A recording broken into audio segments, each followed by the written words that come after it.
speaking of certainty, 3, all patterns, recipes, and formulas are to be avoided. The enemy must not be able to predict your actions. If your tactics follow predictable patterns, the enemy can easily cut inside your OODA loop. If he can predict what you will do, he will be waiting for you. This is why it's so hard to tell someone how to do maneuver warfare. There is no formula you can learn.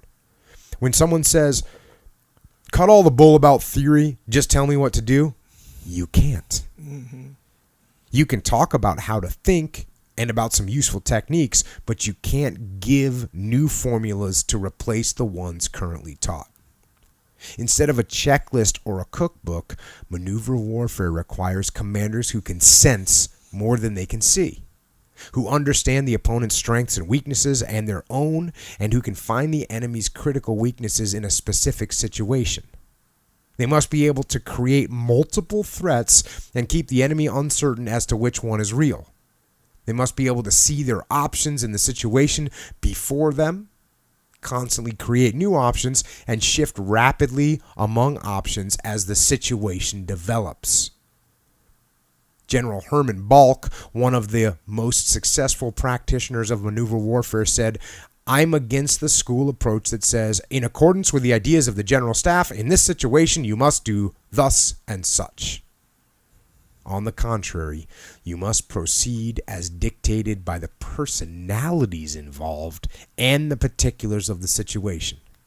So here you got a successful German general, and he's actually saying you react based not just on the situation on the ground, but on the personalities involved.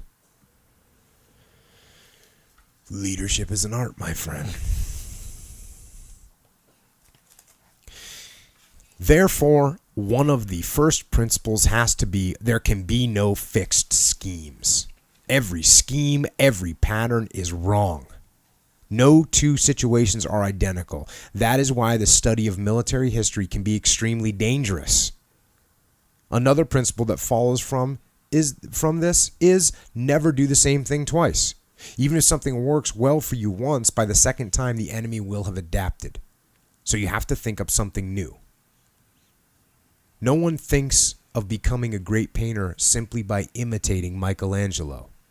Similarly, you can't become a great military leader just by imitating someone. It has to come from within. In the last analysis, military command is an art. One man can do it, and most will never learn.